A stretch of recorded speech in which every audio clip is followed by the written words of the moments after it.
दुनिया का सबसे पहला न्यूक्लियर बॉम्ब किसने बनाया?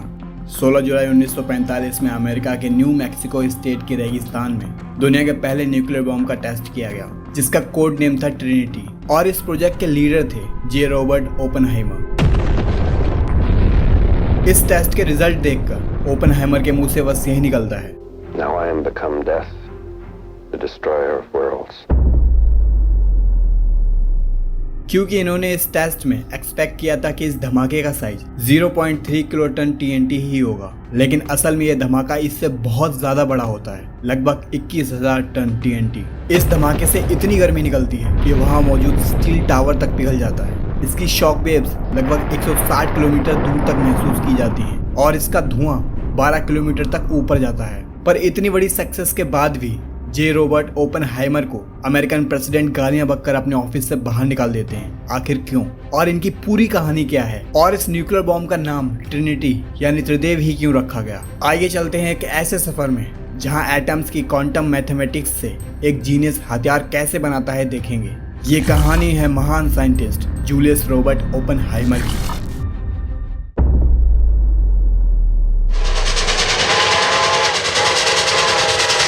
साल था 1904। न्यूयॉर्क में रहने वाले एक जर्मन ज्यूश फैमिली में जूलियस रॉबर्ट ओपेनहाइमर का जन्म होता है, जिन्हें आज फादर ऑफ एटॉमिक बॉम्ब कहा जाता है। बचपन से ही ओपेनहाइमर एक जीनियस थे, क्योंकि मात्र 10 साल की उम्र में फिजिक्स और केमिस्ट्री के टफ इक्वेशंस को आसानी से सॉल्व कर देते थे। 12 साल की उम्र में इन्हें न्यूयॉर्क के मिनरोलॉजिकल क्लब में लेक्चर देने के लिए बुलाया गया। साल 1992 में हार्वर्ड यूनिवर्सिटी से 4 साल की ग्रेजुएशन मात्र 3 साल में ही खत्म कर दी। अपने क्लास में ओपेनहाइमर हमेशा अव्वल आते थे। केमिस्ट्री में मेजर किया और बहुत से सब्जेक्ट्स के ज्ञानी थे, जैसे फिजिक्स, फिलॉसफी, लिटरेचर और संस्कृत। लेकिन इन सभी सब्जेक्ट्स में इनका सबसे ज्यादा प्रिय सब्जेक्ट था फिजिक्स। साल 1927 में इन्होंने फिजिक्स से PhD भी की थी, जब उनकी उम्र महज 23 साल रही थी। लेकिन इतना सब होने पर भी इनके दोस्तों का कहना था कि ओपेनहाइमर एक बहुत बड़े चैन स्मोकर और डिप्रेशन के शिकार थे, क्योंकि उन्होंने एक समय पर अपने भाई से कहा था कि उन्हें दोस्तों से ज्यादा फिजिक्स उनके जीवन में चाहिए। इनका ध्यान सिर्फ पढ़ाई में ही रहता था, दुनियादारी से इन्हें कोई मतलब नहीं था। पर जब विश्व युद्ध शुरू हुआ तो इनकी ये सोच बदल जाती है।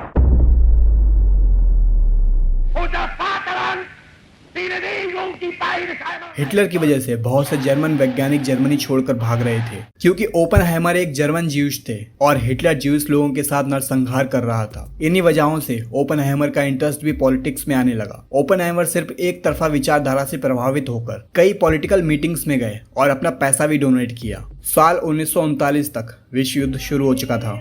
वैसे दोस्तों, अगर आप विश्व युद्ध के इतिहास को डिटेल में जानना चाहते हैं तो मैंने इस पर 2 वीडियोस बनाई हैं, जिसमें कैसे जंग छिड़ी, कैसे महंगाई आई और कैसे हिटलर ने सुसाइड किया और इसके पीछे वजह क्या थी। इन वीडियोस में मौजूद है, इन्हें जरूर देखें, लिंक आपको डिस्क्रिप्शन में मिल जाएगा। न्यूक्लियर हथियार बनाने का बीज भी इसी समय बोया गया था। जंग शुरू होने के महज 1 महीने पहले यानी अगस्त 1939 में एल्बर्ट आइंस्टाइन और लियो लिजार्ड ने अमेरिका के प्रेसिडेंट फ्रैंकलिन डी रोजवेल्ट को एक चिट्ठी लिखी थी। इसमें वार्निंग थी कि हिटलर न्यूक्लियर वेपन पर टेस्ट कर रहा है और जल्द ही इसका इस्तेमाल करने वाला है। इस चिट्ठी के ठीक बाद ही फ्रैंकलिन डी रोजवेल्ट ने एक मीटिंग की, जिसमें वैज्ञानिकों और आर्मी कमांडर्स की टीम बनाई गई, जिनका सिर्फ एक ही काम था, यूरेनियम के पोटेंशियल पर रिसर्च करना, जिससे वह यूरेनियम से हथियार बना सके। इस प्रोजेक्ट में मेन साइंटिस्ट एनरिको फर्मी और लियो लिजार्ड को अपॉइंट किया गया, जिससे जल्दी पता चल सके कि न्यूक्लियर चैन रिएक्शन काम कैसे करता है, कैसे यूरेनियम के आइसोटोप को एक एक करके अलग किया जा सकता है। दोस्तों, असल में यूरेनियम जो धरती पर मौजूद है वो सिर्फ U-38 आइसोटोप होता है। लगभग पूरी दुनिया में 0.7% ही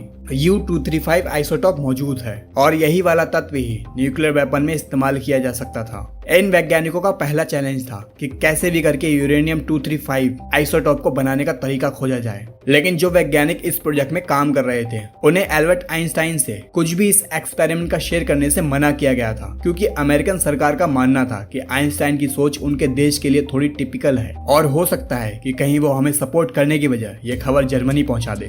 हमारे हीरो ओपेनहाइमर एक अलग न्यूक्लियर फ्यूजन रिसर्च पर बिजी थे।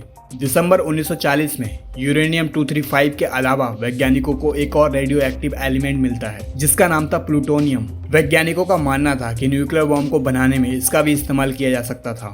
11 अक्टूबर 1941 में अमेरिका के राष्ट्रपति ब्रिटिश प्रधानमंत्री को एक नोट भेजते हैं। इस नोट में लिखा था कि एटॉमिक रिसर्च को कम समय में करने के लिए दोनों देशों को एक साथ मिल जाना चाहिए। लेकिन 2 महीने बाद ही यानी 7 दिसंबर 1941 में जापान पर्ल हार्बर पर हमला कर देता है और अमेरिका भी अपने गुस्से की वजह से विश्व युद्ध में हिस्सा लेता है। अमेरिका समय को बचाने के लिए $2.2 बिलियन इस रिसर्च पर खर्च करता है। असल में अमेरिका किसी भी हालत में न्यूक्लियर बॉम्ब को डेवलप करना चाहता था। जून 1942 में राष्ट्रपति रूजवेल्ट आर्मी कॉर्प्स इंजीनियर को भी इस प्रोजेक्ट में लगा देते हैं, जो कि आर्मी पोर्ट्स और एयरफील्ड बनाया करते थे, जिसमें करीब $500 मिलियन का खर्च आता है। इसकी नॉन अटलांटिक डिवीजन का ऑफिस न्यूयॉर्क के मैनहट्टन में था। जब इन्हें एटम बॉम्ब बनाने की जिम्मेदारी सौंपी गई तो इन्होंने उसी बिल्डिंग के 18वें मंजिल पे अपना हेडक्वार्टर बना लिया। इस हेडक्वार्टर का नाम था मैनहट्टन इंजीनियर डिस्ट्रिक्ट। 13 अगस्त 1942 में मैनहट्टन प्रोजेक्ट शुरू होता है। 17 सितंबर को इस प्रोजेक्ट का हेड कर्नल लेज़ली ग्रोव को बना दिया गया और ये ओपनहाइमर के काम से वाकिफ थे। इसी वजह से इन्होंने ओपनहाइमर को एटम बॉम्ब के डिजाइन का लीडर बना दिया। अमेरिकन गवर्नमेंट इस मिशन को करने के लिए ओक रिज टेंस में एक पूरा सीक्रेट शहर बसाती है। रातों रात इस शहर में ट्रांसफर कर दिया जाता है। सभी को स्ट्रिक्टली ऑर्डर्स थे, जिन्हें सिर्फ एक ही काम करना था, यूरेनियम 238 से यूरेनियम 235 बनाना। दोस्तों, न्यूक्लियर फ्यूजन की डिटेल फिर कभी किसी दूसरी वीडियो में देंगे, क्योंकि यह खुद में एक इंटरेस्टिंग टॉपिक है कि एटम बॉम्ब काम कैसे करता है और किस तरह से बनाया जाता है। आप मोटा मोटा समझ लीजिए कि यूरेनियम 238 ज्यादा फिक्शनेबल नहीं होता, यानी चेन रिएक्शन क्रिएट नहीं हो पाता जिससे एक बॉम्ब ब्लास्ट हो सके, और यूरेनियम 238 से ही यूरेनियम 235 बनाया जा सकता है, जिससे एटम्स में चैन रिएक्शन देखने को मिलेगा और न्यूक्लियर फ्यूजन की वजह से ब्लास्ट हो जाएगा। इसके लिए 4 अलग अलग एक्सपेरिमेंट्स किए गए: gaseous diffusion, centrifuge, electromagnetic separation और लिक्विड थर्मल डिफ्यूजन। साथ ही दोस्तों, इसके अलावा अमेरिकन गवर्नमेंट वॉशिंगटन में प्लूटोनियम प्रोड्यूस कर रही थी। असल में प्लूटोनियम को भी यूरेनियम 238 से ही बनाया जाता है। अब एक और तीसरी लोकेशन ढूंढी जाती है जो सीक्रेट भी हो और जिस पर ये ऐसे बॉम्ब बना सकें और टेस्ट कर सकें, जिसका नाम रखा गया प्रोजेक्ट वाई। ओपनहाइमर ऐसी जगह के बारे में जानते थे जिस जगह का उनके बचपन का भी रिश्ता था, न्यू मैक्सिको की पैकोस वैली।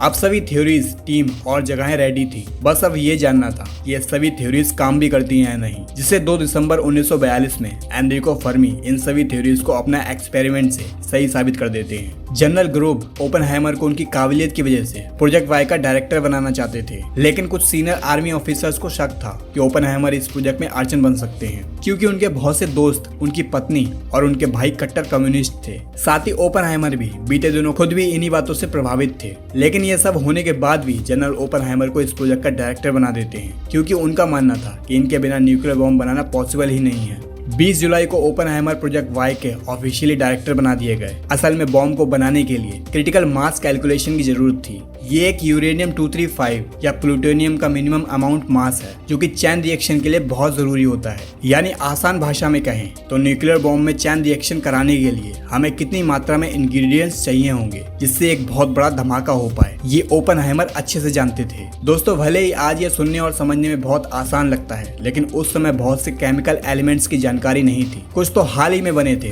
जैसे 1940s में प्लूटोनियम 239 को खोजा गया था। अमेरिका असल में 2 न्यूक्लियर बॉम्ब्स को बना रहा था। पहला यूरेनियम 235 से, जिसका नाम था लिटिल बॉय। दूसरा बन रहा था प्लूटोनियम 239 से, जिसका नाम था फैट मैन। और दोस्तों, इसका टेस्ट ओपनहाइमर रेकमेंड करते हैं। लेकिन 1940 से 1943 तक मात्र 2 मिलीग्राम प्लूटोनियम ही बनाया जा पाया था, तो जनरल इस पर अप्रूवल नहीं देते। अब क्योंकि ओपनहाइमर डायरेक्टर थे तो उन्हें उनकी बात को मानना पड़ता है। 16 जुलाई 1945 सुबह के 5:30 पर अमेरिका के न्यू मैक्सिको स्टेट के रेगिस्तान में दुनिया के पहले न्यूक्लियर बॉम्ब का टेस्ट किया गया, जिस टेस्ट का नाम गैजेट रखा जाता है। एक स्टील टावर के बीचों बीच इस बॉम्ब को लटका दिया जाता है और जब विस्फोट होता है तो सभी के होश उड़ जाते हैं।